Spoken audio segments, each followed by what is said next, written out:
안녕하십니까? 네, 찬양대 찬양 감사드립니다. 네, 주일 오전 함께 기도하고 하나님 말씀 배우도록 하겠습니다. 기도하시겠습니다.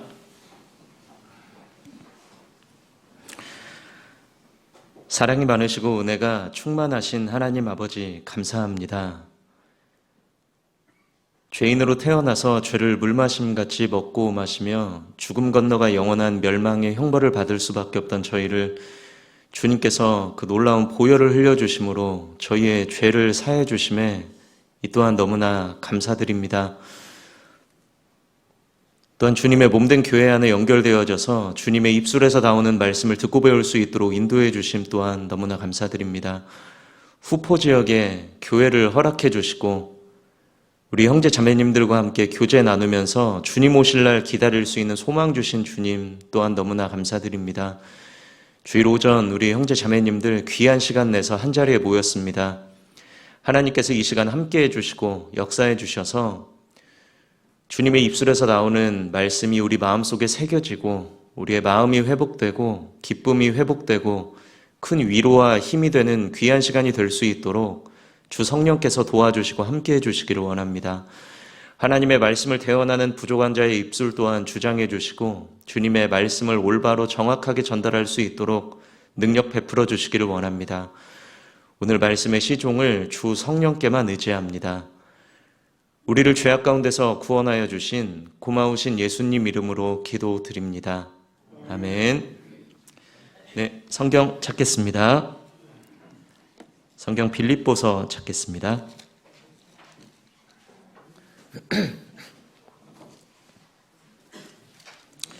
성경 빌립보서 1장입니다.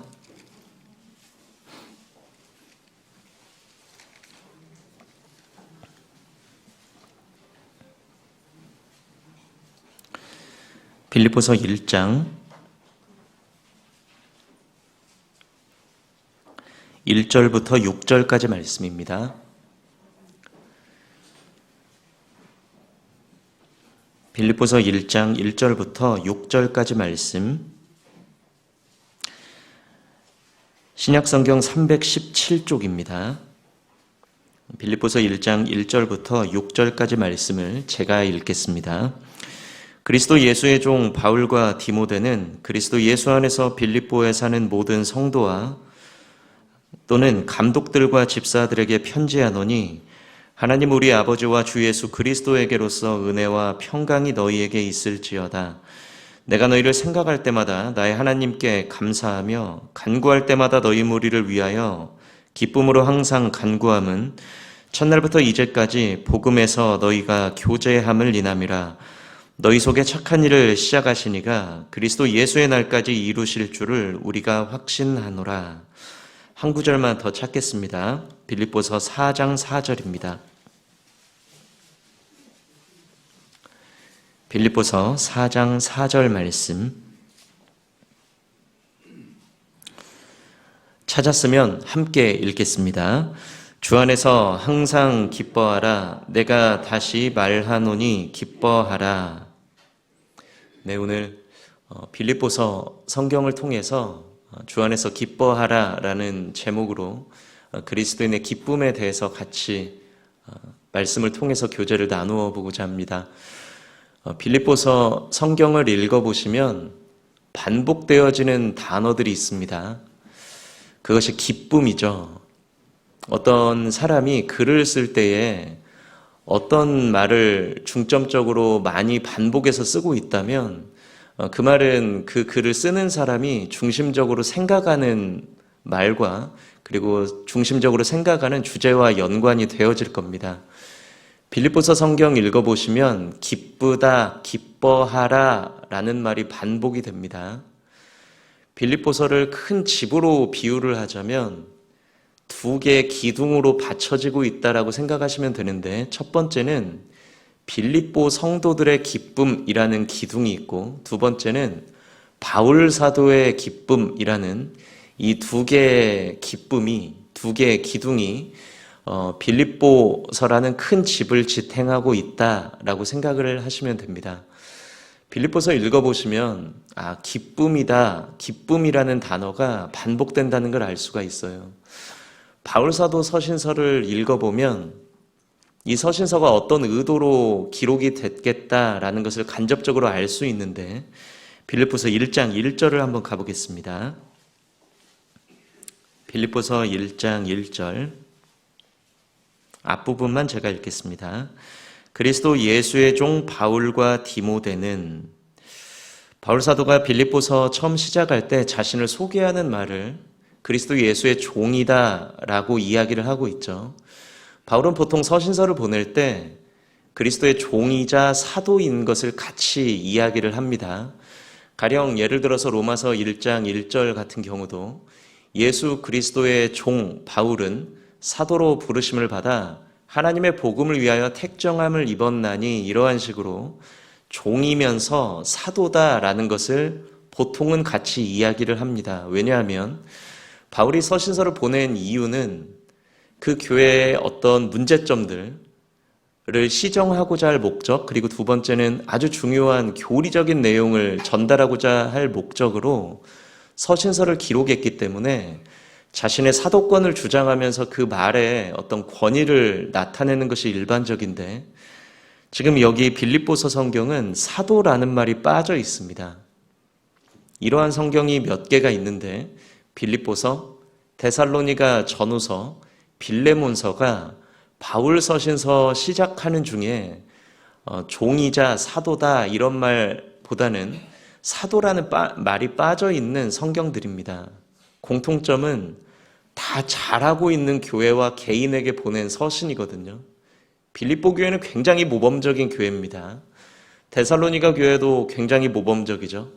빌레몬이라는 사람도 한 교회의 기둥으로 정말 신앙생활을 열심히 하고 있기 때문에 그 사람에게 무엇인가 부탁하고자 할 편지를 보낸 것이 빌레몬서잖아요. 그래서 공통점이, 바울이 자신이 사도라는 말을 빼놓고 시작하는 서신서의 공통점은 다 잘하고 있는 교회예요. 빌립보 교회는 굉장히 모범적인 교회입니다. 빌립보 교회는 그 나름의 신앙생활을 충분히 열심히 하고 있고 굉장히 기쁨 가운데 있는 교회예요. 빌립보서 시작을 보면 그것을 우리가 간접적으로 알 수가 있는 겁니다. 그러니까 이 교회가 문제점이 없다는 건 아닙니다. 문제가 없는 교회가 세상에 어디 있겠어요. 읽어보시면 유오디아 자매님, 순두계 자매님의 다툼이 있다고 나옵니다. 소위 말하는 간장파, 소금파의 다툼이에요. 국을 끓이는데 간을 어떻게 맞출 거냐, 간장을 넣을 거냐, 소금을 넣을 거냐, 그것도 이제 국을 끓이려는 열정이 있어야 싸우잖아요. 주님을 향한 열정이 특심했기 때문에 일을 하다 보니까 다툼이 있었지, 어떤 이단 교리 때문에 다툼이 있는 교회는 아니었습니다. 바울에게 기쁨이 되어진 교회고 바울을 뒤에서 후원했던 교회이기도 합니다. 빌립보서 전체적으로 보면서 빌립보 교회의 성도들의 기쁨과 바울 사도의 기쁨을 통해서 교훈을 받아보려고 하는데, 빌립보 교회가 어떠한 과정을 통해서 시작이 되었는지를 알아보면 빌립보서를 조금 더 입체적으로 바라볼 수가 있습니다. 이 1장은 실로 잡아두시고 사도행전을 한번 보겠습니다. 사도행전 15장입니다. 사도행전 15장, 신약성경 214쪽입니다.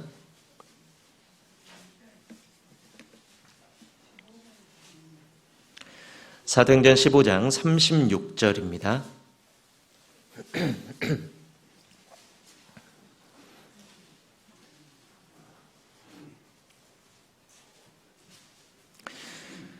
사도행전 15장 36절, 신약성경 214쪽 36절을 제가 읽겠습니다. 수일 후에 바울이 바나바더러 말하되 우리가 주의 말씀을 전한 각 성으로 다시 가서 형제들이 어떠한가 방문하자 하니.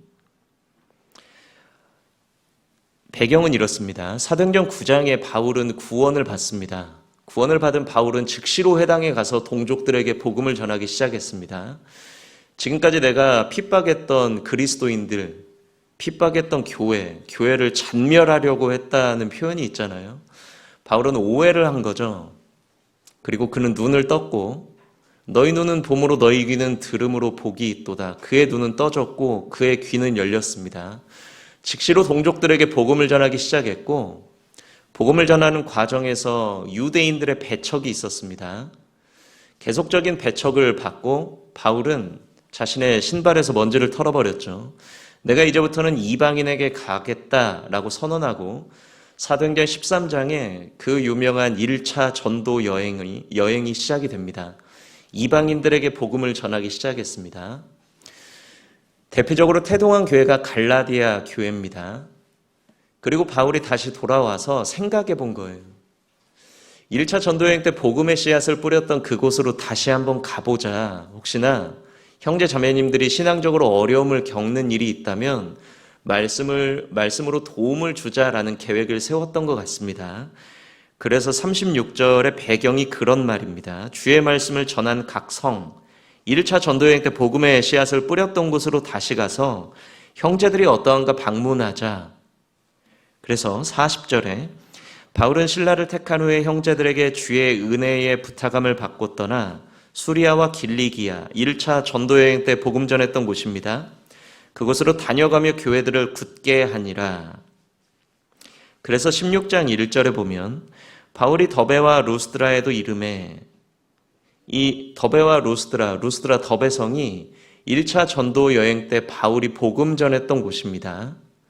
아주 특별한 경험을 한 곳이에요.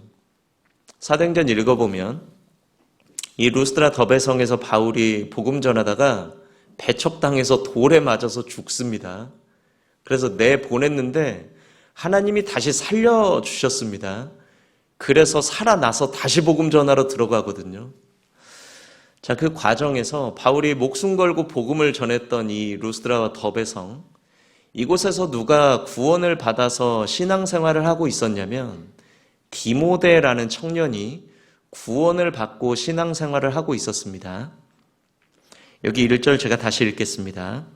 바울이 더베와 루스드라에도 이름에 거기 디모데라 하는 제자가 있으니 그 모친은 믿는 유대 여자요 부친은 헬라인이라. 2절 디모데는 루스드라와 이고니온에 있는 형제들에게 칭찬을 받는 자니 신앙생활을 잘했던 것 같죠. 3절 바울이 그를 데리고 떠나고자 할세.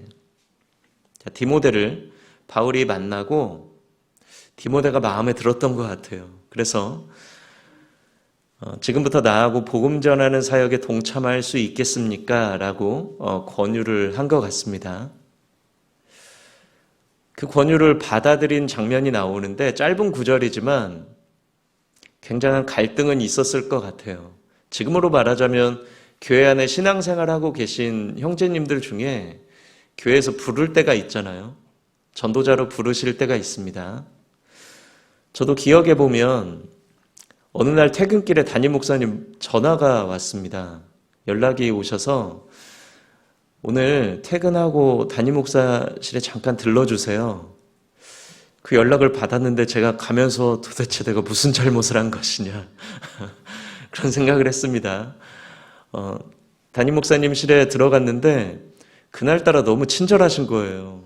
보통 일 이야기만 하셨는데 너무 친절하게 저를 대해 주시고 말씀해 주시기를 이제 직장 정리하고 교회로 들어오셔야 될 것 같습니다 라고 말씀을 해 주셨습니다. 배운 것이 순종이라 네 알겠습니다 라고 하고 나갔는데 굉장히 머리가 복잡하더라고요. 자매에게는 무슨 이야기를 해야 되며 직장에는 어떻게 얘기를 해야 되는지 뒷일 생각 안 하고 네 알겠습니다 한 겁니다. 디모데도 마찬가지였을 것 같아요. 디모데도 청년이었고 나름 인생 계획이 있을 수 있잖아요. 어떠한 직장을 잡을 건지, 어떠한 집에 살 건지.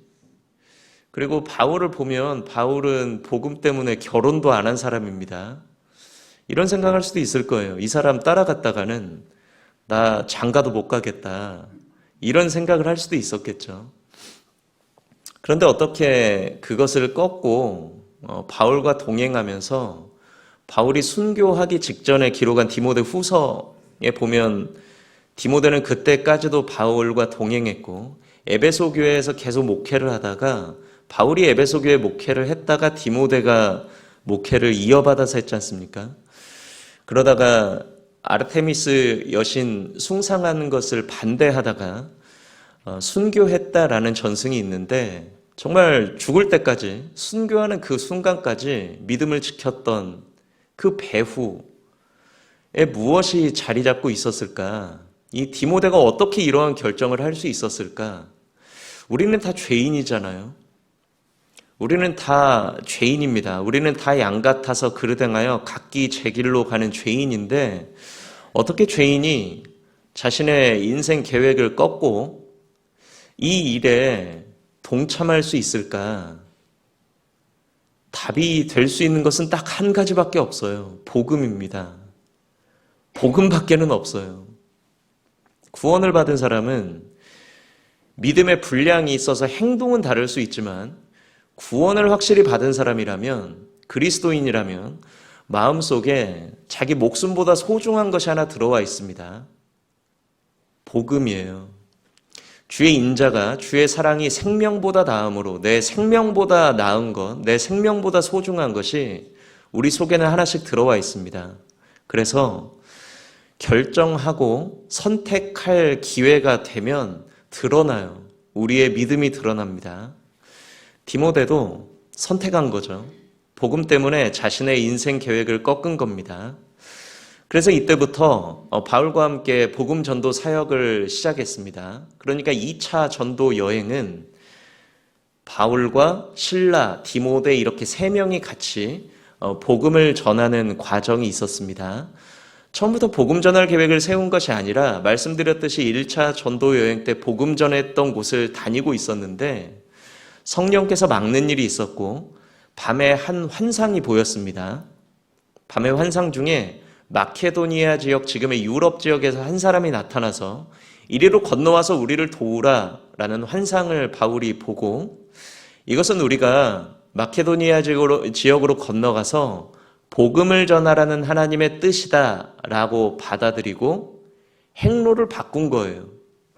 원래는 1차 전도여행 때 복음 전했던 곳을 다니려고 했는데 행로를 바꿔서 유럽 지역으로 건너가서 복음을 전하는 것으로 바뀌었습니다. 그래서 2차 전도 여행으로 바뀐 거죠. 그래서 행로 바꿔서 마케도니아 지역으로 건너가는데 건너가서 첫 번째 만난 곳이 어디냐면 빌립보서의 배경이 되는 빌립보 성이 첫 번째 만났던 곳입니다. 사도행전 16장 10절입니다. 바울이 이 환상을 본 후에 우리가 곧 마케도니아로 떠나기를 힘쓰니 이는 하나님이 저 사람들에게 복음을 전하라고 우리를 부르신 줄로 인정함이러라. 그래서 마케도니아 지역으로 건너갔습니다. 12절. 거기서 빌립보에 이르니 이는 마게도니아 지경 첫 성이요 1번 밑에 보면 혹 첫째 가는 성이요 그렇게 되어 있습니다. 또 로마의 식민지라 이 성에서 수일을 유하다가 빌립보는 로마의 식민지고 로마 시민권자들이 굉장히 많이 살고 있었습니다. 그리고 굉장히 큰 성이었어요. 첫째 가는 성이요 그랬죠. 상업적으로 굉장히 발달된 도시였기 때문에 굉장히 큰 성이었습니다. 자, 바울이 이곳에 가서 복음을 전하는데 바울은 어떤 지역에 가서 복음을 전하는 방식이 이렇게 딱 정해져 있어요. 바울은 공부한 사람입니다. 학자잖아요. 기승전결이 있어요. 무계획으로 복음 전하는 게 아닙니다. 그냥 만나는 사람에게 이렇게 무작위로 복음 전했던 게 아니라 어떤 계획과 전략을 가지고 복음을 전했는데 어떻게 복음을 전했냐면 유대인들은 어느 지역이든 흩어져 살았기 때문에 바울은 먼저 어느 지역에 가든지 유대인들, 동족들에게 복음을 전했습니다. 그 방식으로 선택한 것이 무엇이냐면 회당이에요. 유대인들은 성인 남자 10명 이상이 모일 수 있는 규모라면 안식일에 회당이라는 곳이 있어서 그곳에서 말씀을 배우는데 그러니까 어느 지역, 어느 나라, 어느 도시에 갔는데 유대인 회당이 있다라는 이야기는 유대인 성인 남자 10명 이상이 모일 수 있는 규모의 유대인이라는 겁니다. 유대인 규모가 된다는 거죠. 그곳에서 복음을 전하면 아주 효과적으로 빠르게 복음을 전할 수 있기 때문에 바울이 어느 지역으로 가든지 첫 번째 회당에서 복음 전하는 장면이 나옵니다. 그런데 간혹 그렇게 유대인들이 그런 규모가 아닌 곳도 있는 거예요. 소위 말하자면 유대인 성인 남자 10명 이상이 모일 수 없는 규모의 유대인들이 있는 곳이라는 거죠. 그러면 유대인들은 안 모였느냐? 그렇지 않습니다. 어떻게 모였냐면 회당이 아니라 강가나 바닷가에 모였었거든요. 그것이 언제부터 유래가 됐냐면 이스라엘 사람들이 우상 숭배한 죄로 예수님 오시기 600년 전에 BC 586년에 바벨론이라는 나라로 잡혀갔거든요. 그 과정에서 많은 남자들이 죽었습니다. 그래서 여자들이 상당수 살아남았어요. 그 살아남은 여인들 중심으로 안식일에 모였는데 남자들이 없기 때문에 회당에 모이지는 못했습니다. 어디에 모였냐면 강가나 바닷가에 주로 모였거든요. 그 배경이 되는 시편이 시편 137편인데 그래서 시편 137편 1절이 이렇게 시작하죠. 우리가 바벨론 여러 강가에 앉아서 시온 이스라엘을 기억하며 울었도다. 이것이 팝송으로 나온 적도 있습니다.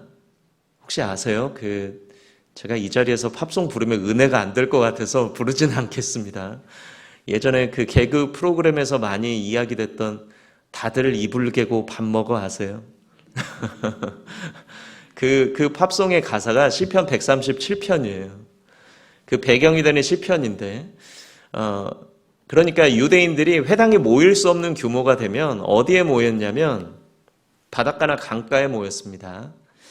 여기 보면 13절에 16장 13절 안식일에 우리가 기도처가 있는가 하여 문 밖 강가에 나가 큰 성이었지만 회당에 모일 수 없는 유대인 규모였던 것 같고 그래서 바울은 강가에 나갔고 거기에 앉아서 모인 여자들에게 말하더니 주로 앉아있는 여자들에게 말을 했다는 건 지금으로 말하자면 전도 집회했다는 겁니다.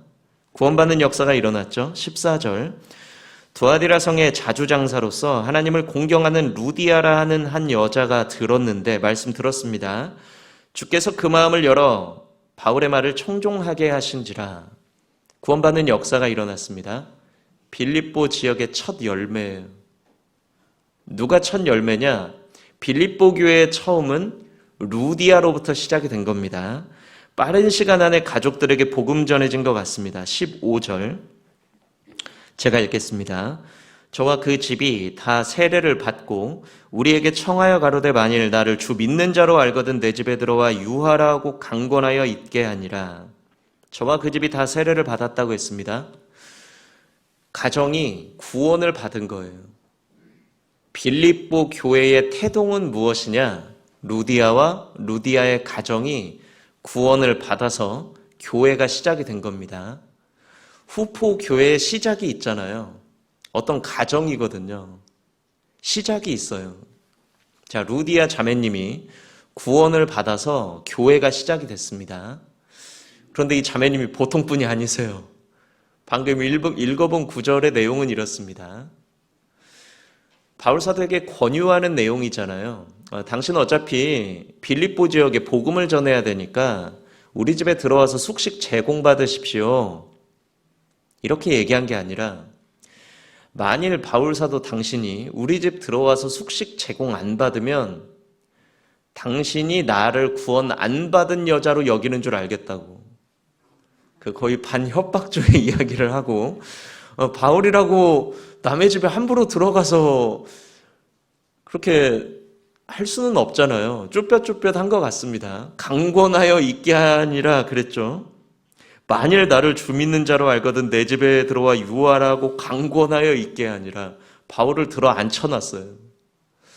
자, 그래서 바울과 신라 디모데가 이 가정에 숙식 제공받으면서 복음을 전했던 것으로 보입니다. 복음 전하는 과정에서 한 가지 문제가 생겼는데 복음 전하는 곳마다 귀신 들린 여종이라고 표현이 되어 있는데 원어로 따지면 노예입니다. 로마 시대는 노예제가 있었기 때문에 노예인데 귀신 들린 노예, 여자 노예가 한 명 따라다니면서 말은 올바른 말인데 소리치는 것 때문에 굉장한 방해가 됐습니다. 그 이야기는 어떤 이야기였냐면 이 사람 지금 복음 전하러 왔다 막 소리쳤거든요. 만약에 제가 누군가 이렇게 상담하러 모시고 왔을 때 상담을 하는데 옆에 귀신 들린 분이 제 옆에 와가지고 이 사람 지금 상담하고 있다 소리치면 제가 상담하기가 쉽지가 않잖아요.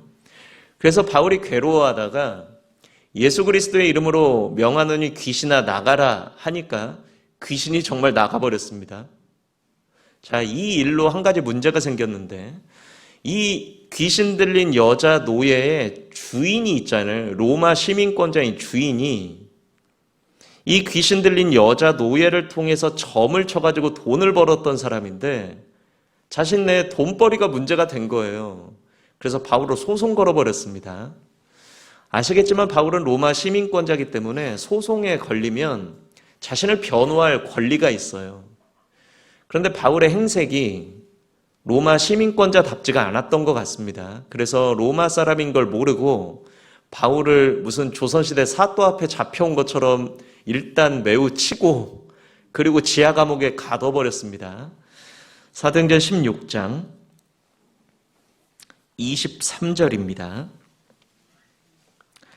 많이 친 후에 옥에 가두고 간수에게 분부하여 든든히 지키라 하니 그가 이러한 영을 받아 저희를 깊은 옥에 가두고 그 발을 착고에 든든히 채웠더니 착고에 채웠다 그랬죠. 발을 착고에 채웠다 그랬는데 착고는 쇠사슬이 아닙니다.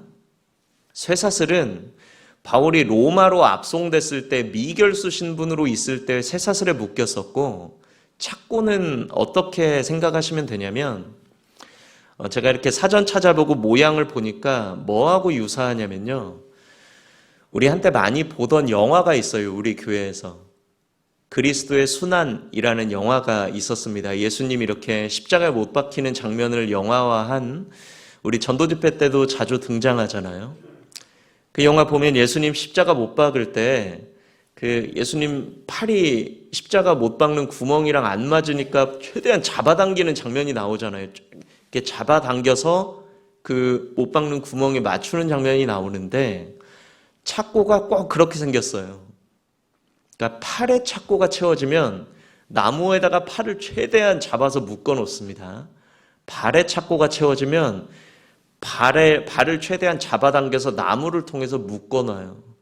바울이 발에 착고가 채워졌다는 얘기는 바울은 꼼짝할 수 없는 상황이라는 겁니다. 쇠사슬에 묶여서 약간 부자연스럽다 이게 아니라 완전히 자신의 움직일 수 있는 자유를 박탈당한 상황이에요. 불평이 나올 만도 하잖아요. 복음 전하러 왔는데 지하 감옥에 들어가서 착고에 채워졌지만 바울은 불평하지 않고 바울의 믿음이죠. 25절에 기도하고 찬미했습니다. 제가 어떻게 기도하고 찬미할 수 있을까 생각을 하다가 수요 말씀 듣는데 이요한 목사님 설교 듣다가 깨달았어요.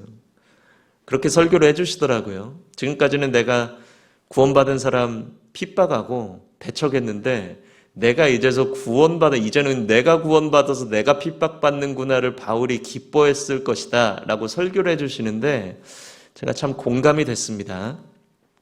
바울의 믿음이에요. 26절에 지진이 났습니다. 그리고 지진이 나서 옥문이 다 열렸죠. 그래서 그것을 보고 간수죠. 지금으로 말하자면 교정직 공무원입니다. 그 간수가 죄수들이 도망갔을 것이다 라고 생각을 하고 그 책임이 자신에게 돌아올 것을 생각하고 자결하려고 하는 시기에 바울이 멈추라 그러고 우리 도망 안 갔다 그랬습니다.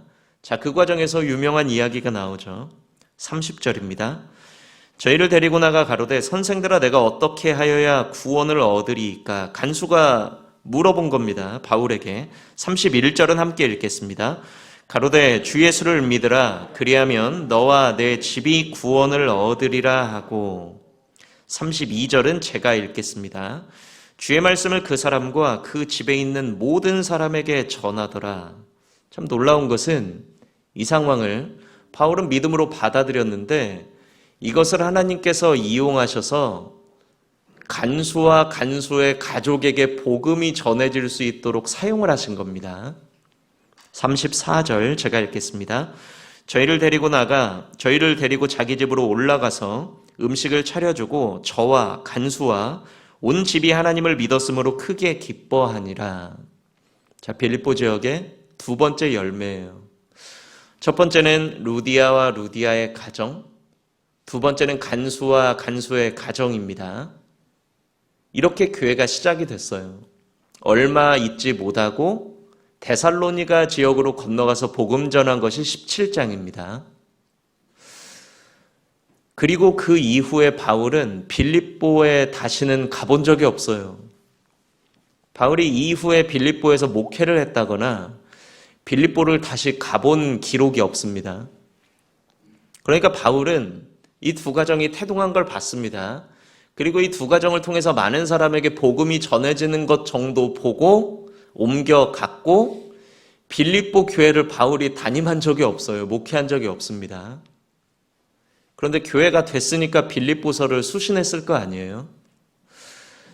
이 사도행전 16장 이 내용과 빌립보서 1장의 시간 차이가 약 10여 년 정도 납니다. 두 가정이 태동했죠. 성경 주석책을 보면 귀신 들린 여종까지 구원받은 사람에 이렇게 포함을 시키는데 성경적인 근거가 보이지 않기 때문에 명확하게는 이 두 가정이 구원을 받았습니다. 자, 그 이후에 10여 년 지났어요. 이 교회가 어떻게 됐을까? 봉사회장님 누가 하셨을까요? 이 교회를. 간수 형제님이 하셨을 것 같습니다. 어머니 회장님 누가 하셨을까요? 이분은 심상치 않았죠. 처음 구원 받을 때부터. 루디아 자매님이 어머니 회장님을 하셨을 것 같습니다. 두 가정이 태동했습니다. 10여 년 지났어요. 바울이 목회하지 못했다 그랬죠. 이 교회가 어떻게 바뀌었을까? 빌립보서 1장입니다. 오늘 본문 말씀입니다. 빌립보서 1장 1절입니다.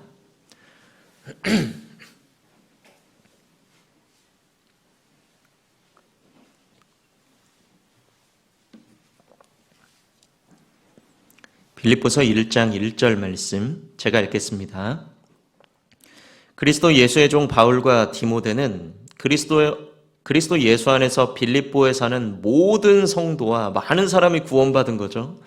또는 감독들과 집사들에게 편지하노니, 교회가 굉장히 커지고 주님의 일을 할 수 있는 많은 일꾼들이 그 교회를 통해서 성장을 한 겁니다. 그러니까 바울은 너무 감사했어요. 바울이 생각하는 빌립보 교회는 너무 감사한 교회였습니다. 바울이 신경을 많이 쓸 수 없는 교회였어요. 오히려 신경을 많이 썼던 고린도 교회는 바울을 막 돈 벌려고 전도한다고 바울을 모함하기도 했습니다. 바울을 판단하기도 했는데, 빌립보 교회는 바울을 뒤에서 물질적으로 후원까지 해줬거든요. 그러니까 너무나 감사하죠. 바울이 할 수 있는 건 기도밖에 없었습니다. 바울이 직접 가서 목회할 수 있는 것도 아니었고, 지금처럼 무슨 줌 온라인 또는 유튜브 이런 게 있었던 시대가 아니기 때문에 바울은 기도했거든요. 3절에 내가 너희를 생각할 때마다 나의 하나님께 감사하며 간구할 때마다 너희 무리를 위하여 기쁨으로 항상 간구한다. 왜냐하면 첫날부터 루디아와 루디아의 가정에 복음의 씨앗이 떨어진 그 날부터 이제까지 10여 년 지난 이때까지 빌립보 교회를 통해서 들려오는 소식은 복음에서 너희가 교제함을 인함이라. 날마다 구원받는 숫자가 늘어나는 교회예요. 빌립보서 읽어보면 외적으로 배척도 굉장히 많이 받았습니다. 그런데 수가 계속 늘어나요. 이것이 빌립보 교회의 기쁨이에요. 빌립보 교회의 기쁨은 어떤 기쁨일까? 우리가 공감할 수 있는 기쁨입니다. 구역 모임 한 달에 한 번씩 하시잖아요. 조모임 하시잖아요. 조모임, 구역 모임 하는데 한 달에 한 명씩 식구가 는다. 기쁠까요? 안 기쁠까요? 기쁘죠. 이거는 구원 안 받은 사람이 공감할 수 없는 기쁨입니다. 구원받은 사람은 기쁨이 있어요. 구원을 받을 때 기쁨이 있습니다. 베드로전서 1장 8절 9절에 말하고 있죠. 믿고 말할 수 없는 영광스러운 즐거움으로 기뻐하니 믿음의 결국 곧 영혼 구원 받음이라. 영혼 구원 받은 사람은 기쁨이 있어요. 나도 천국 간다. 나도 됐다. 이 기쁨이 있습니다. 또한 우리가 성령을 받았죠. 너희가 성령을 받은 것은 율법의 행위로냐 듣고 믿음으로냐. 갈라디아서 3장 2절 말씀처럼 우리 속에 성령이 들어오셨습니다. 그래서 이 세상 모든 사람은 하나님에 대해서 깜깜한데 구원받은 사람은 속에 하나님이 들어와 버렸어요. 그래서 하나님의 마음이 이해돼요. 너희가 그리스도의 마음을 가졌느니라. 여기 후포 지역에서 하나님의 마음이 이해되는 분들은 지금 여기 앉아있는 분들밖에 없습니다. 우리보다 똑똑한 사람도 많아요. 잘생기고 돈 많은 사람도 많고 도덕적으로 우리보다 뛰어난 사람이 많을 수도 있습니다. 고매한 사상을 추구하는 사람도 있을 수 있지만 그리스도의 마음을 가진 사람은 없어요. 여기 계신 분들 말고는 하나님의 뜻과 계획을 아는 분들이 거의 없으리라 생각합니다. 우리가 그리스도의 마음을 가졌어요. 그리스도의 심장으로 너희를 구원하노니 그리스도의 심장을 가졌습니다. 심장이 다르게 떠요. 우리 하계수영에 가보면 알 수 있어요. 우리 하계수영 이렇게 등록해서 가잖아요. 갈 때까지가 좀 힘들어요. 이걸 가야 되나 말아야 되나 이 더운데. 그런데 일단 가야 되겠다고 마음을 먹고 가서 공주 수영관 도착했습니다. 차 문이 열려요. 차 문이 쭉 열리면 그때부터 구원받은 사람들은 심장이 뛰잖아요. 콩당콩당 합니다. 기대가 돼요. 구원 안 받은 사람이 거기 가서 차에서 내리잖아요. 이제 심장이 멈춰요. 이제 내가 여기 3박 4일 있어야 된다고 무슨 산이라 도망도 못 가요. 수영관 안에서 일어나는 일들을 보면 복음을 빼놓고 보면 굉장히 이상한 일들 많이 벌어집니다. 제가 요즘은 전도자가 되고 제가 올해 6년 차인데요. 한 5년 동안 제가 그 매점을 잘 안 가봐가지고 잘 기억이 없는데 예전 기억을 되살려보면 그 매점 맨 처음 들어갈 때 수박 화채 만드는 곳이 있었던 것 같아요. 그분들은 3박 4일간 수박만 자릅니다. 근데 막 웃어요. 그러니까 이거 복음 빼고 보잖아요. 좀 무섭습니다. 왜 웃는 거야? 이제 속으로 들어가면 그 옥수수 삶는 분들이 있었던 것 같습니다. 그분들은 3박 4일간 옥수수만 까거든요. 근데 막 웃고 있어요. 막 짜장면 만든다고 땀 뻘뻘 흘리는데 웃고 있습니다. 주차 수송하시는 분들 있죠. 그 땡볕에 거의 기운이 없어서 사람이 기진맥진하고 있는데 차 들어오면 갑자기 일어나서 손 흔들어요. 웃으면서. 비전센터 옆에 가면 분리수거하는 곳이 있는데 손에 온갖 오물을 묻히고 있는데 웃고 있어요. 그래서 가끔 오해받잖아요. 우리가. 여기 일당이 얼마길래 이렇게 웃으면서 일하시냐고. 일당을 받는 게 아니라 회비를 내고 가요. 아니 왜 그러냐는 거예요. 우리는 왜 그곳에 회비를 내고 그 휴가를 반납해서 가서 그 고생을 하면서 거기서 웃고 있느냐? 이거 참 희한하지 않아요? 왜 우리가 그러고 있을까? 그리스도의 마음을 가졌기 때문에 그렇습니다. 의인 99명, 의인 99명을 인해서도 기뻐하지만 의인 99명을 인해서 기뻐하는 것보다 죄인 한 명이 회개하면 더 기뻐하는 그리스도의 마음을 우리가 가졌기 때문에 우리가 죽어서 누군가 한 명 구원받을 수 있다면 기쁜 거예요. 하늘의 별이 땅에 떨어졌죠. 예수 그리스도입니다. 그래서 많은 사람에게 구원받을 수 있는, 모든 사람에게 구원받을 수 있는 길이 열렸어요. 이 길은 이 세상에 있던 길이 아닙니다. 이 길은 지구상에 존재하지 않았던 길이에요. 이 길은 휘장 가운데로 열어놓으신 새롭고 산 길이요. 휘장은 곧 저의 육체니라. 예수 그리스도께서 육체를 찢어가면서 죽어가면서 만들어 놓은 그 길, 내가 곧 길이요 그랬습니다. 하나님께로 가는 길이 열렸어요. 예수 그리스도께서 죽으시면서 모든 사람에게 생명으로 가는 길이 열렸습니다. 우리가 동일 운명이에요. 그리스도의 마음을 가졌죠. 사망은 우리 안에서 역사하고 생명은 너희 안에서 역사하느니라. 우리가 3박 4일 죽이잖아요. 시간을 죽이고 물질을 죽이고 편안함을 죽입니다. 무슨 전시 상황이나 원자력 발전소가 폭발되기 전에는 주무시지 않는 그런 곳에서 우리가 자잖아요. 우리가 죽어요. 3박 4일. 그래서 3박 4일 누군가 살아나는 거예요. 그리스도께서 죽으셔서 많은 사람에게 복음이 전해졌기 때문에 우리가 죽는 그 사망의 장소에서 생명의 역사가 나타나는 겁니다. 동일한 기쁨이에요. 내가 수고해서 누군가가 구원받는다. 하나님의 모든 기쁨이 집중되어 있기 때문에 구원받은 우리도 수고하지만 기쁜 겁니다. 빌립보 교회가 이 기쁨이 있는 교회예요. 수고를 수고로 여기지 않아요. 한 명 구원받으면. 전도집회에서 한 10년 말씀 들었는데 구원을 받았다. 10년 동안 말씀 들었는데 드디어 구원받았어요. 그럼 영수증 처리하셔요. 우리 형제 자매님들. 지금까지 기름값 얼마 쓴 줄 아세요? 말씀 안 듣는다고 할 때마다 국밥 몇 그릇 사드린 줄 아셔요? 우리 영수증 처리 안 합니다. 수고를 수고로 여기지 않아요. 오히려 기쁨으로 받아들이죠. 이것이 빌립보 교회의 기쁨이에요. 내가 구원받아서 기쁘고 날마다 누군가 교회를 통해서 구원받는 것을 보는 교회.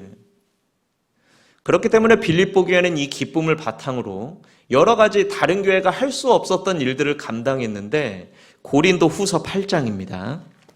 고린도 후서 8장.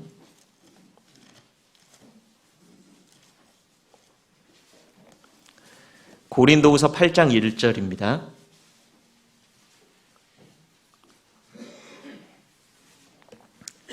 신약성경 293쪽입니다.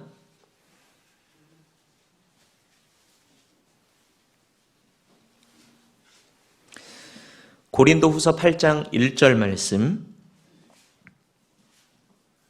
제가 읽겠습니다.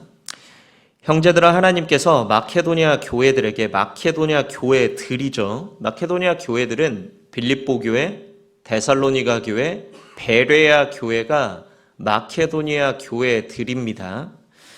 마케도니아 교회들에게 주신 은혜를 우리가 너희에게 알게 하노니, 이 교회들에게는 하나님이 특별한 은혜를 주셨대요. 그 어떤 은혜를 주셨을까? 2절입니다. 환난의 많은 시련 가운데서 저희 넘치는 기쁨과 극한 가난이 저희를 풍성한 연보를 넘치도록 하게 하였느니라.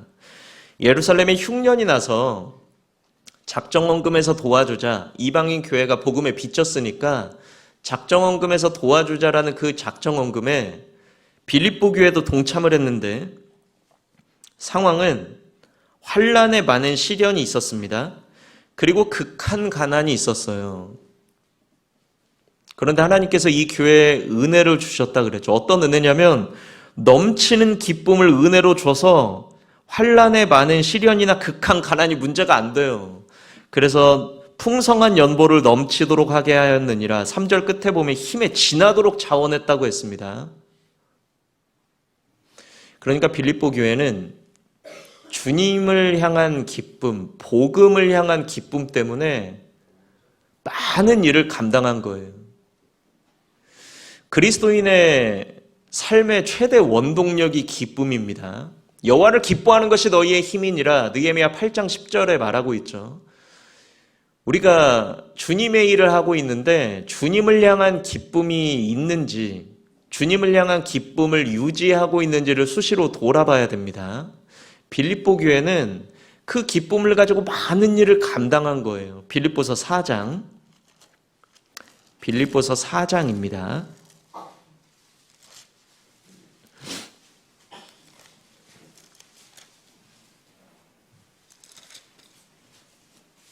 15절입니다. 제가 읽겠습니다. 빌립보 사람들아, 너희도 알거니와 복음의 시초에 내가 마게도냐를 떠날 때에 주고받는 내 일에 참여한 교회가 너희 외에는 아무도 없었느니라. 16절. 데살로니가 지역에 있을 때에도 너희가 한 번 두 번 나의 쓸 것을 보내었도다. 데살로니가 지역에 복음 전할 때 누가 뒤에서 물질로 후원해 줬을까? 빌립보 교회입니다. 18절. 내게는 모든 것이 있고 또 풍부한지라 에바브로디도 편에 너희의 준 것을 받음으로 내가 풍족하니 이는 받으실 만한 향기로운 재물이요 하나님을 기쁘시게 한 것이라. 빌립보서를 기록할 당시 바울은 미결수로 로마에 잡혀 있는데 2년간 세를 자기가 감당을 해야 돼요. 바울이 무슨 돈이 있어서 감당하겠어요. 그것을 누가 감당해 줬냐면 빌립보 성도들이 에바브로디도라는 일꾼을 통해서 그 세비를 감당한 겁니다. 그러니까 바울은 너무 감사하죠. 자신이 목회한 적도 없는 그 교회인데 그 교회가 자신이 가는 곳마다 뒤에서 물질로 후원해준다. 너무나 감사한 일입니다. 어떻게 이런 일을 빌립보 교회가 할 수 있었을까? 기뻐서 그런 거예요. 기뻐서. 그게 복음의 기쁨이라는 원동력 때문에 그 일을 해낼 수 있는 겁니다. 구원받은 사람이 수시로 점검을 해봐야 되는 것이 무엇이냐면 내가 지금 무엇인가는 하고 있는데 복음을 향한 기쁨, 하나님을 향한 기쁨을 유지하면서 이렇게 하고 있을까? 그것을 돌아봐야 돼요. 구원받은 사람의 기쁨에 영향을 미치는 것이 여러 가지가 있겠지만 크게 두 가지가 있습니다. 첫 번째는 죄 문제가 있어요. 구원받은 이후에 우리가 크고 작은 죄를 짓는데 그 죄에 대한 부분이 있습니다. 우리가 무슨 큰 죄를 짓겠어요? 그런데 무엇인가 내게 즐거움을 주는 작은 것들이 있을 수 있거든요. 그러한 것들을 정리할 필요가 있다는 겁니다. 시편 51편에 다윗이 말하는 고백이 있죠. 시편 51편 12절에 다윗이 이런 고백합니다. 내게 구원의 즐거움을 회복시키시고 자원하는 심령을 주사 나를 붙드소서. 이런 이야기를 하거든요. 평생 하나님과 동행했는데 우리아의 아내 밧세바를 범하고 우리아를 전쟁터 맨 앞에 보내서 아무도 모르게 죽였습니다. 아무도 모르게 살인죄와 간음죄를 지었는데 나단 선지자 통해서 드러내버렸잖아요. 그래서 자신이 죄가 있다라는 것을 알게 됐고 그 죄를 지어갔던 그 모든 것을 계획했던 그 기간 동안 자신을 돌아본 거예요. 성령을 통해서 깨달은 건 전쟁터 있었을 때도 하나님과 동행하면서 기쁨을 유지했는데 죄를 범하니까 주의 구원의 즐거움이 상실돼 버린 겁니다. 구원받은 사람이 죄를 범하면 복음을 향한 즐거움이 상실될 수 있어요. 그러니까 이것을 자복하고 회개할 필요가 있는 거죠. 버려야 될 필요가 있습니다. 더 중요한 이유는 찾아보겠습니다. 시편 51편. 시편 51편입니다.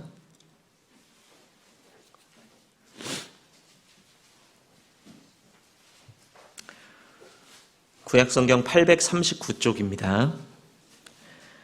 제가 지금 굉장히 태연한 척하고 있지만 굉장히 당황하고 있어요. 이 말씀을 너무 잘 들어주셔가지고 제가 너무 신나서 이야기하다 보니까 시간이 거의 1시간에 육박해서 가고 있습니다. 제가 전달해드릴 말씀은 많은데 이러다 보니까 주님이 도와주셔야 될 것 같습니다. 오늘 위기입니다, 위기. 시편 51편 12절 말씀. 주의 구원의 즐거움을 내게 회복시키시고 자원하는 심령을 주사 나를 붙드소서. 13절은 함께 읽겠습니다. 그러면 내가 범죄자에게 주의 도를 가르치리니 죄인들이 주께 돌아오리이다. 그리하면 이 죄 문제를 우리가 하나님 앞에 내어놓을 필요가 있다는 겁니다. 그리하면 내가 범죄자에게 주의 도를 가르칠 수가 있을 겁니다. 죄인들이 주께 돌아오리이다. 주님은 누구를 쓰실까? 좋은 그릇이 많아요. 녹그릇도 있고 사기 그릇도 있고 투박한 흙그릇도 있습니다. 주님은 무엇을 쓰시냐? 아시겠지만 깨끗한 그릇을 쓰시죠. 가장 중요한 영혼을 누구에게 맡길 것이냐? 일 말고요. 일도 우리가 중요하지만 복음을 전해야 되는데 복음을 누구에게 맡길 것이냐? 주의 구원의 즐거움을 내게 회복시키시고 자원하는 심령을 주사 나를 붙드소서. 죄 문제를 해결해야 됩니다. 그리하면 범죄자들이 내게 돌아오는 것 주님이 허락해 주실 것이다. 우리가 전도할 때도 수시로 돌아볼 필요가 있다는 거죠. 우리가 버릴 것들, 그러한 것들을 수시로 돌아봐야 될 필요가 있다는 겁니다. 구원받은 사람의 기쁨과 관련된 두 번째는 말씀을 향한 태도예요. 오늘 제가 후포교에 와서 설교하는데 우리 형제 자매님들은 전혀 문제는 없을 것 같습니다. 너무 저를 빤히 쳐다보셔가지고 제가 약간 긴장해서 지금 하고 있어요. 보통 설교를 하면 이렇게 좋으시는 분들도 있고 한데 제가 지금 굉장히 당황스러워하고 있습니다. 다 저만 보고 계세요. 말씀을 향한 태도가 구원받은 사람의 기쁨과 연결이 돼 있어요. 이 말씀이라는 것이 그냥 IQ로 읽는 것이 아니잖아요. 주님을 향한 태도만큼 깨달아집니다. 여호와를 경외하는 것이 지식의 근본이다라고 했습니다. 하나님을 경외하는 그 태도가 성경 지식이 깨달아지는 근본 원리거든요. 느헤미야 8장을 한번 보겠습니다. 느헤미야 8장 구약 성경 738쪽입니다. 느헤미야 8장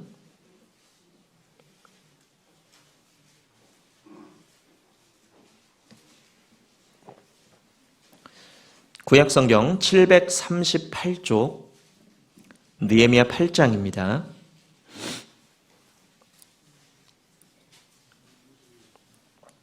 구약 성경 738쪽입니다. 느헤미야 8장입니다.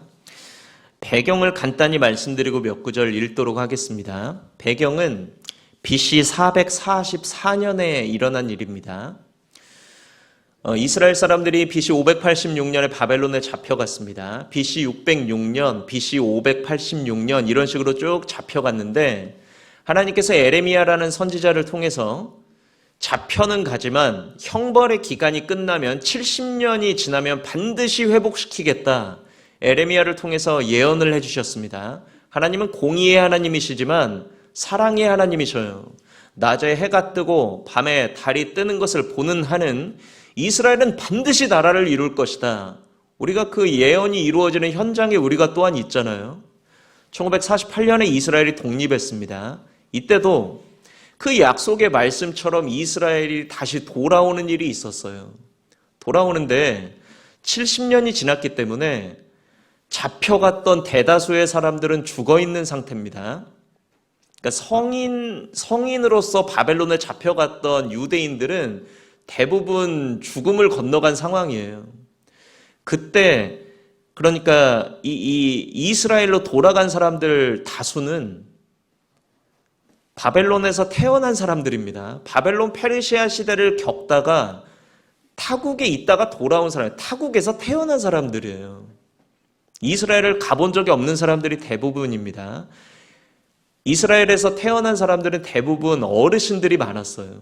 자, 그래서 돌아갔습니다. 그 돌아가는 그 각오가 보통 각오는 아니잖아요. 보통 신앙이 아닌 겁니다. 그래서 돌아간 사람도 있고 안 돌아간 사람도 있어요. 돌아간 사람들의 배경이 되는 것이 이 느헤미야 성경이고 안 돌아간 사람들 겁나잖아요. 안 돌아간 사람들의 배경이 되는 성경이 에스더 성경이에요. 자, 여기 느헤미야 8장에 나오는 사람들은 정말 훌륭하신 분들입니다. 이스라엘에 돌아왔습니다. 돌아오며 환영받았던 게 아닙니다. 봤더니 바벨론 느부갓네살 왕이 성전 부숴버렸거든요. 불질러 버렸습니다. 부서진 성전을 보고 다시 재건하고자 하는 목표를 세웠어요. 그리고 성전을 만들었습니다. 수룹바벨 성전이에요. 그리고 성전을 보호할 수 있는 성벽까지 재건을 했습니다. 성전을 만들고 성벽을 다시 만들었어요. 그리고 성전이 완공되고 성벽도 완공되고 이스라엘을 바라보는 모든 이방인들이 벌벌 떨었거든요. 드디어 하나님의 백성이 회복됐구나. 겉으로 모든 것이 회복된 것처럼 보였습니다. 그때가 BC 444년 이 느헤미야 8장이에요. 그런데 문제는 이스라엘 마음이 너무 힘든 거예요. 왜 힘드냐면 성경 읽어보면 자신의 재산을 다 팔아가면서 성전과 성벽을 만들었거든요. 지금 여기 후포교회 교회당이 있는데 너무 아름다운 이 교회당이 하늘에서 뚝 떨어진 게 아닙니다. 누군가는 작정헌금 한 거잖아요. 누군가는 희생한 거예요. 쉽지 않잖아요. 저도 한 교회에서 20년 조금 넘게 신앙생활을 하다가 한 교회에서만 있었습니다. 그러다가 전도자가 됐기 때문에 크고 작은 작정이 있었던 것 같아요. 건축 작정이 있었습니다. 학생 때 작정은 돈이 없으니까 몸으로 때웠던 걸로 기억합니다. 그런데 결혼하고 직장 잡고 결혼하고 자녀 기르면서 교회에서 임원 봉사를 하면서 작정헌금을 하는데 임원들 먼저 작정헌금을 하자 그래서 했죠. 저희 또 우리 일단 형제님들은 하고 보잖아요. 뒷일 생각 안 하고. 그래서 제가 작정헌금을 했습니다. 그래서 저희 자매한테 보여줬어요. 오늘 작정했다 오늘. 그걸 봤습니다. 저희 자매가. 아이고 우리 형제는 진짜 훌륭한 형제라고. 월급은 쥐꼬리만큼 받아오는데 이만큼이나 작정했냐고. 그렇게 칭찬한 게 아니라 저희 자매도 그때 신앙생활을 저는 청년회장이고 저희 자매는 조장이었던 걸로 기억하는데요. 슬프도소이다 주 여호와여. 힘든 거죠. 왜냐하면 이것은 현실적으로 감당을 해야 되는 일이기 때문에 그렇습니다. 쉽지가 않아요. 나를 깎아야 되고 내가 불편한 감수해야 돼요. 그러니까 이 정도 교회당이 있다라는 건 누군가는 이만큼 울었다는 거예요. 누군가는 이만큼 힘들었다는 얘기입니다. 하나님이 아셨습니다. 이스라엘의 회복은 건물이 아니에요. 이스라엘의 회복이 건물이 아님을 하나님은 알았고 하나님과 말씀을 향한 태도가 회복돼야 되는 것이 진정한 이스라엘의 회복이라는 걸 알았기 때문에 건물이 완공되는 그 지점에 한 사람을 하나님이 준비시키셨습니다. 그 사람 이름이 에스라라는 사람입니다. 하나님의 말씀을 연구하고 준행해서 이스라엘에게 설교해야겠다라고 각오한 사람이에요. 그래서 이 사람을 보내줬고 느헤미야 8장은 에스라라는 사람이 나무 강단에 서서 설교를 하는 장면입니다. BC 444년 이날이 이스라엘이 진짜로 회복한 날이에요. 느헤미야 8장 5절입니다. 느헤미야 8장 5절 말씀 제가 읽겠습니다. 학사 에스라가 모든 백성 위에 서서 저희 목전에서 책을 펴니 책을 펼 때에 모든 백성이 일어서니라. 9절 백성이 율법의 말씀을 듣고 다 우는지라. 이 사람들의 마음이 정말 올바른 거죠. 10절은 함께 읽겠습니다. 느헤미야가 또 이르기를 너희는 가서 살찐 것을 먹고 단 것을 마시되 예비치 못한 자에게는 너희가 나누어 주라.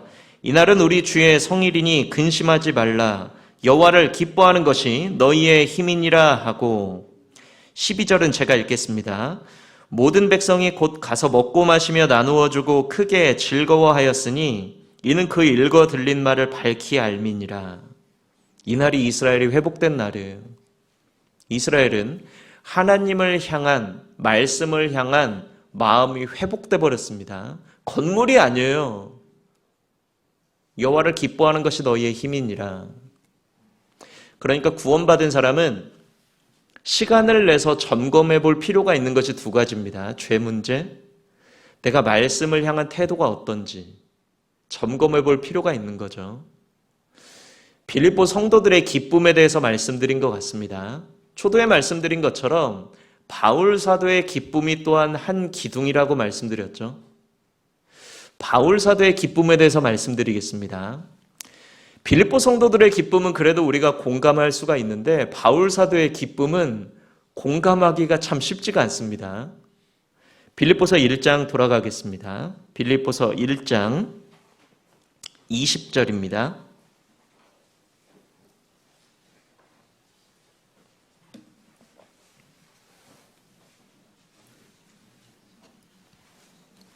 빌립보서 1장 20절 말씀 제가 읽겠습니다.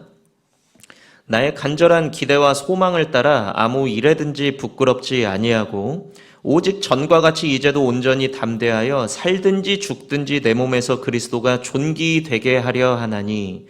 살든지 죽든지 21절에도 사는 것이 죽는 것도 이러한 식으로 산다 죽는다라는 말을 반복하고 있는데 그 이유가 무엇이냐면 바울이 지금 미결소 신분으로 로마에 압송돼서 편지 보낸 게 빌립보서인데요. 미결소라는 건 재판 결과를 기다리고 있다는 거잖아요. 재판 결과가 무슨 결과냐면 벌금이 아닙니다. 이 재판 결과가 죽을 수도 있는, 사형당할 수도 있는 재판 결과예요. 그러니까 산다 죽는다라는 말을 반복하고 있는 겁니다. 애석하게도 제가 재판을 받아본 적이 없어요. 공감이 안 돼요. 제가 무슨 사형 판결 직전까지 가야 이게 좀 공감이 될 텐데 제가 수준을 최대한 낮춰가지고 수준을 한참 낮춰서요. 제가 회사 다닐 때 과속 운전 딱지를 한번 받은 적이 있습니다. 과속했어요. 그러면 이렇게 교통과에서 날아오잖아요. 과속했다고. 그러면 그걸 보고 제가 기뻤을까요?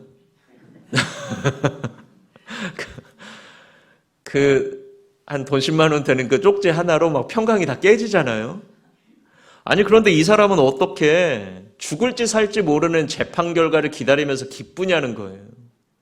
빌립보서 2장은 바울은 지금 어려운 상황입니다. 쇠사슬에 매여 있어요. 다만 혼자 있진 않습니다.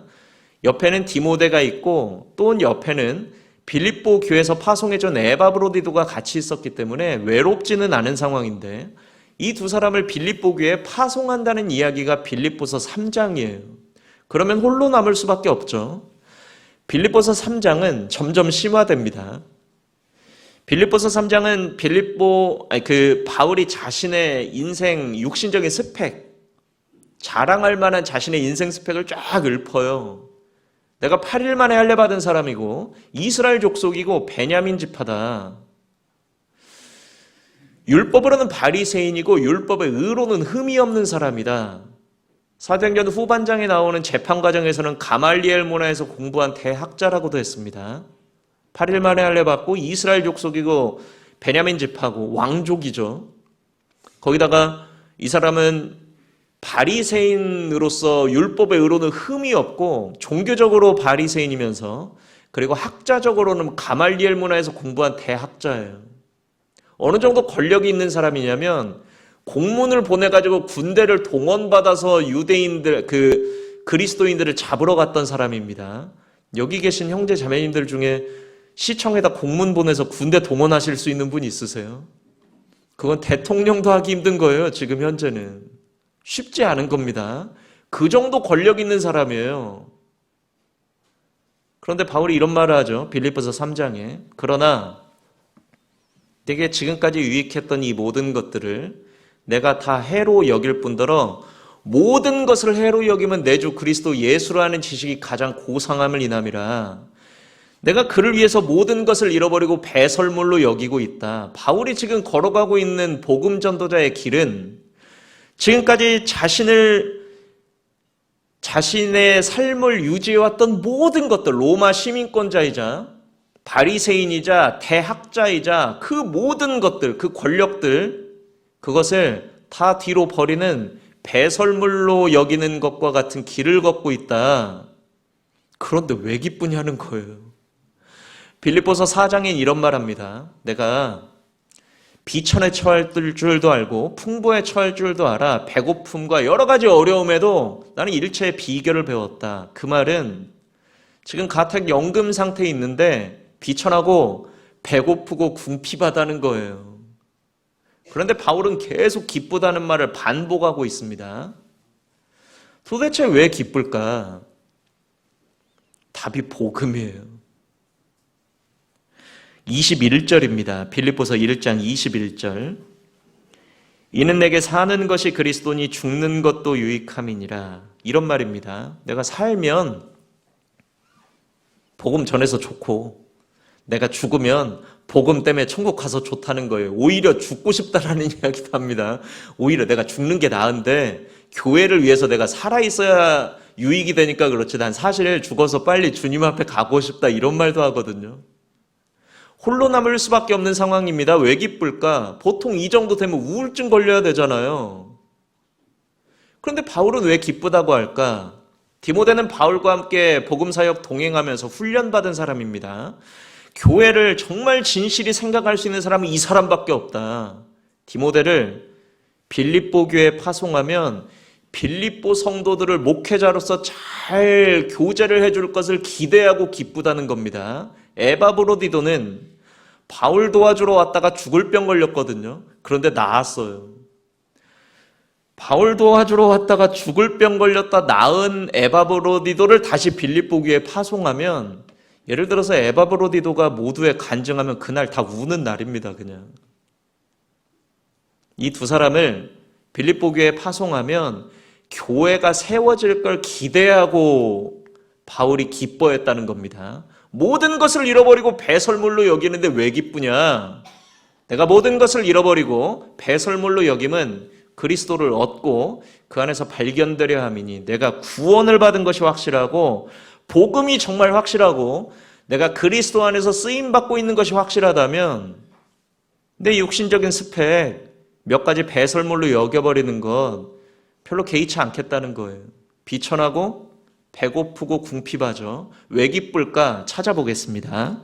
빌립보서 4장입니다.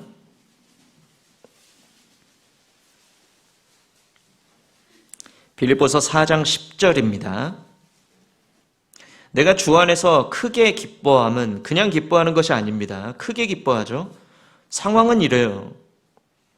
12절에 내가 비천에 처할 줄도 알고 풍부에 처할 줄도 알아. 모든 일에 배부르며 배고픔과 풍부와 궁핍에도 일체의 비결을 배웠노라. 비천하고 배고프고 궁핍한데 왜 기쁘냐?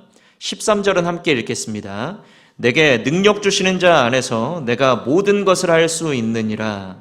배고프고 궁핍하고 비천하지만 나를 통해서 복음이 전해지고 있다는 거예요. 내게 능력 주시고 있다. 내게 능력 주시는 자 안에서 내가 모든 것을 할 수 있느니라. 이게 바울의 기쁨이에요. 바울의 기쁨에 관한 한 가지 내용이 더 있습니다. 짧게 말씀드리고 이 내용을 말씀드리고 오늘 마무리하려고 하는데 우리에게 큰 교훈이 돼요. 빌립보서 1장입니다.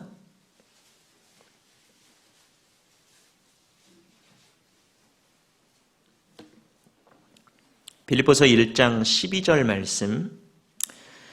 형제들아, 나의 당한 일이 도리어 복음의 진보가 된 줄을 너희가 알기를 원하노라. 바울이 당한 일은 무엇이냐면 13절입니다. 이러므로 나의 매임이 쇠사슬에 매여 있습니다. 빌립보서를 기록할 당시에 바울의 상황은 말씀드렸듯이 로마로 압송이 되어져서 2년간 미결수로 있을 때 이 서신을 보냈어요. 그리고 그 모든 세를 빌립보 교회가 감당을 했고, 그 과정에서 빌립보 성도들의 한 가지 의문은 무엇이었냐면, 우리가 참 감사한 마음으로 바울 사도를 뒤에서 후원은 하고 있는데 이 사람이 이렇게 쇠사슬에 묶여서 이곳에 잡혀 있으면 복음이 묶여 있는 건 아닐까? 라는 의문이 있었습니다. 그것에 대한 답변이 12절부터 18절까지 말씀이에요. 근데 이 답변을 통해서 우리가 교훈받을 게 참 많습니다. 그 답변이 뭐냐면, 복음은 안전해지지만 저는 그래도 잘 지냅니다. 이렇게 얘기한 게 아니라, 내가 지금 자유인으로 풀려 있을 때보다 지금 묶여 있기 때문에 복음이 더 잘 전해집니다. 이런 대답입니다. 복음에 진보가 있다는 걸 알기를 원한다고 했잖아요. 12절에. 이게 도대체 무슨 말일까? 비상식적인 말이잖아요. 내가 지금 집에 갇혀 있어서 복음이 더 잘 전해진대요. 이 말을 이해하려면 바울이라는 사람에 대한 이해가 필요해요. 여기 잡아두시고 사도행전 9장입니다. 사도행전 9장.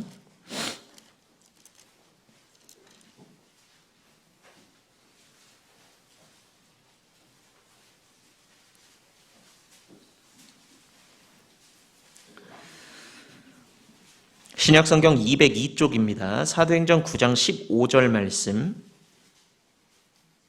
신약성경 202쪽 사도행전 9장 15절 제가 읽겠습니다.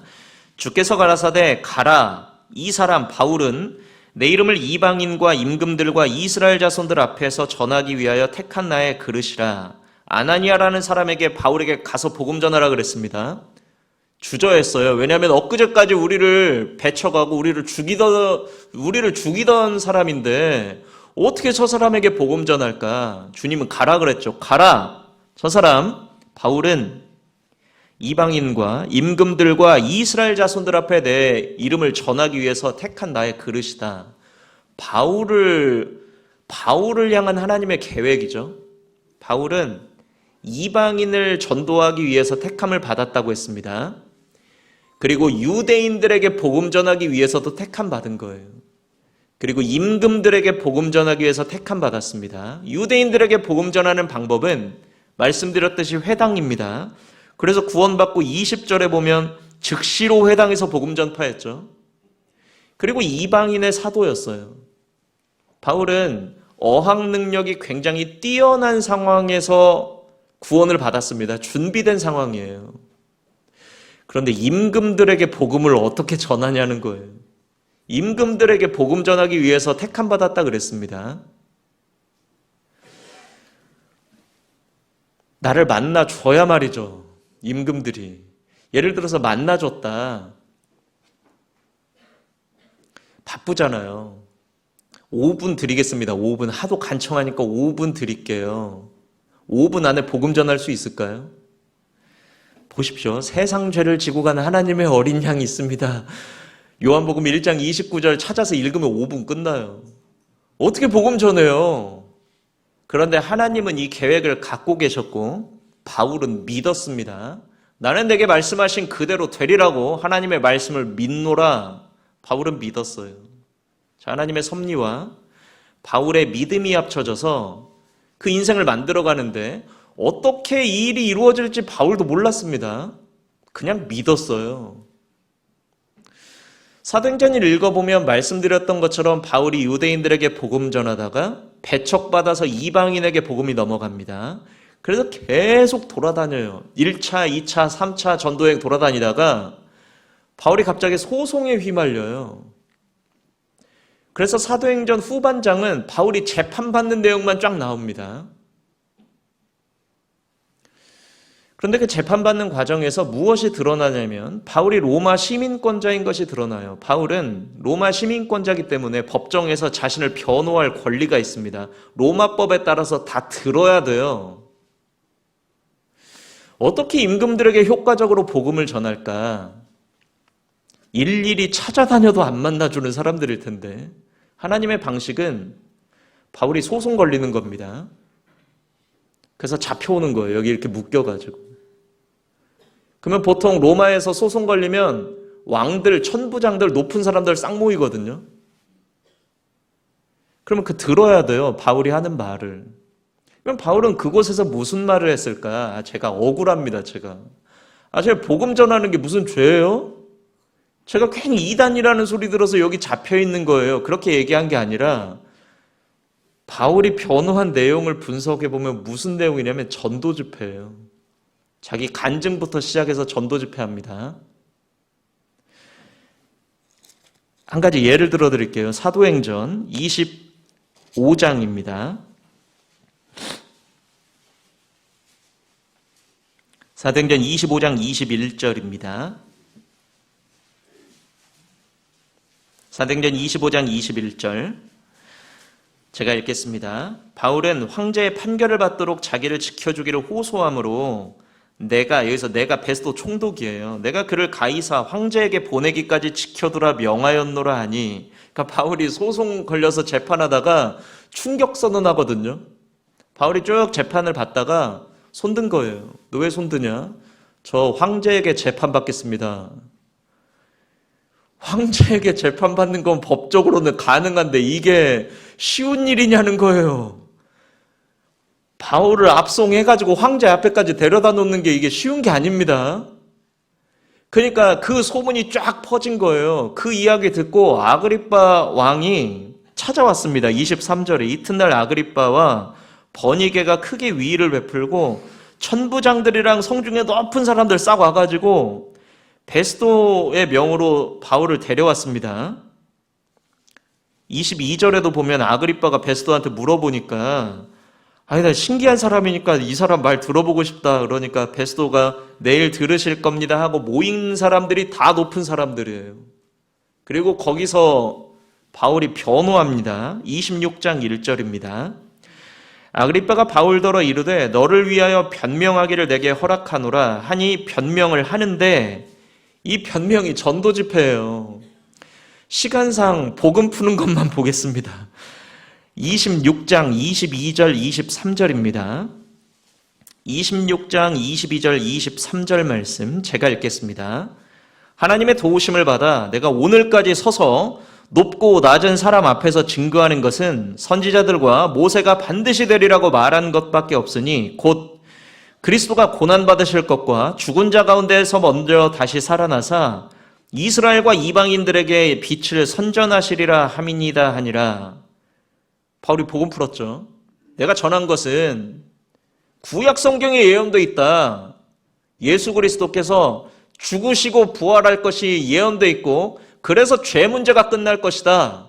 그 얘기를 베스도가 들었습니다. 그러고 한마디 하잖아요. 24절에 바울이 이같이 변명함에 베스도가 크게 소리하여 가로되 바울아 너 미쳤다 너 지금 너 변호할 시간 줬더니 전도 집회하냐? 근데 이게 하나님의 섭리예요. 어떻게 왕들에게 빨리 복음 전할 거냐? 방법이 이렇죠. 바울이 잡혀와야 돼요. 그래서 싹 모여야 돼요. 겉으로 볼 때는 바울이라는 사람이 얼마나 딱해요. 가말리엘 문화에서 같이 공부했던 친구들 입장에서 바울은 인생 망한 사람이에요. 아이 저 똑똑한 사람 왜 그러지? 하나님 입장에서는 바울 앉혀놓고 전도 집회하는 겁니다. 섭리와 믿음이 합쳐지면 가장 빠른 길로 이끄는 거죠. 요셉이라는 사람 아실 겁니다. 30살에 이집트라는 대제국의 국무총리 됐어요. 제가 한 가지 비법 알려드릴게요. 30살에 국무총리 되는 방법이 딱 하나 있습니다. 이거는 인터넷 강의 들어도 안 돼요. 이 방법밖에 없어요. 일단 어떻게 해야 되냐? 17살에 납치돼야 돼요. 반드시 납치돼야 됩니다. 17살이 납치돼가지고 남의 집에서 종살이를 좀 해야 돼요. 그러다 오해를 반드시 받아야 됩니다. 그래서 감옥에 반드시 들어가야 돼요. 그래서 감옥에서 정치범들을 잔뜩 만나면서 이집트에 대한 정세를 꿰뚫어야 됩니다. 그리고 풀려난 정치범들을 통해서 이집트 파라오 왕 앞에 갑자기 등용되는 길, 이것이 30살에 국무총리 되는 가장 빠른 길이에요. 그러니까 믿음이라는 것이 있는데 하나님의 섭리가 있습니다. 믿음이 있어요. 합쳐지면 가장 빠른 길로 이끕니다.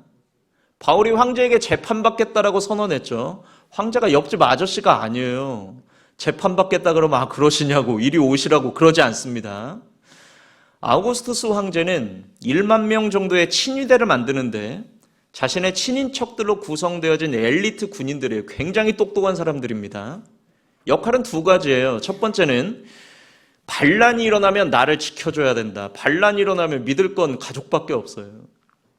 두 번째는 로마법에 따라서 누군가 나에게 재판받겠다라고 하면 내가 그 사람 만나줘야 되는데 그 사람은 어떻게 믿고 만나요? 자객일 수도 있잖아요. 그래서 사상검증을 이 사람들이 해요. 로마에서 제일 똑똑한 사람들이 어떻게 사상검증을 하냐면 45cm 정도 되는 쇠사슬을 묶습니다. 미결수에 묶어가지고 24시간 감시해요. 하루에 4명씩 크루 근무 돕니다. 6시간씩 해서.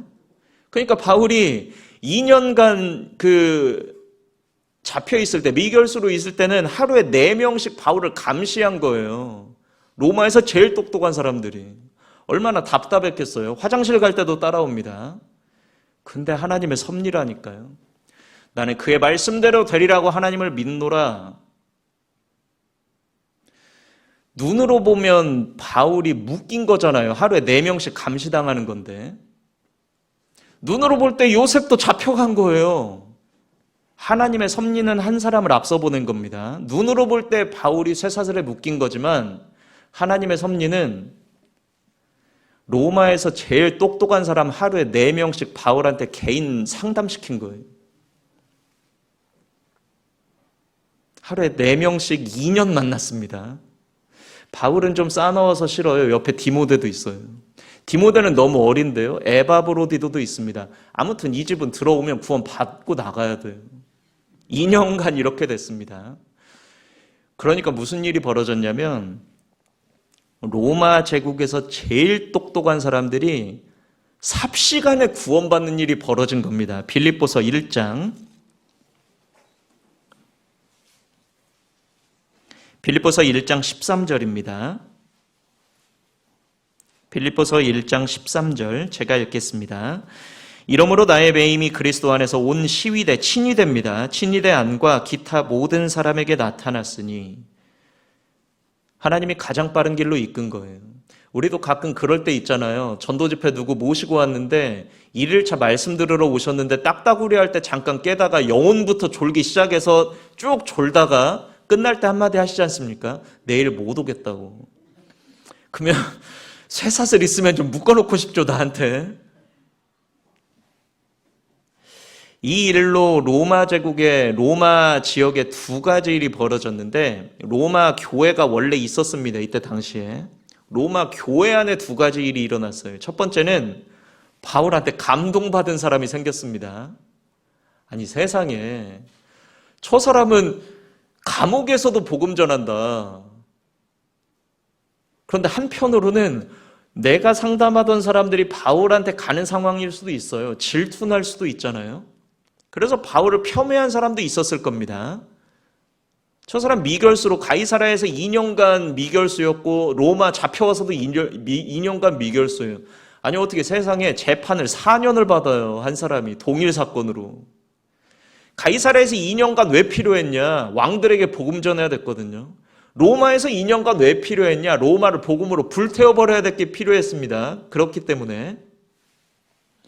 그런데 육신적인 눈으로 보면 폄훼하기가 쉬워요. 그런데 바울을 폄훼하고 그 말의 정당성은 입증해야 되잖아요. 그래서 바울을 폄훼하고 질투는 했지만 그 정당성 입증하려고 더 열심히 복음 전했다는 겁니다. 이 두 가지 일이 교회 안에 일어났습니다. 여기 보면 15절에 어떤 이들은 투기와 분쟁으로, 바울이 막 투기나는 사람이죠. 어떤 이들은 착한 뜻으로 그리스도를 전파한다. 바울한테 감동돼서 복음을 전파하는 사람들이 있었고, 바울을 폄훼하지만 말의 정당성 입증하려고 복음 전하는 사람도 있었다는 겁니다. 그렇잖아요. 저도 하계 수양회 때 상담하는데 이렇게 오시면 저도 알아요. 아, 오는구나.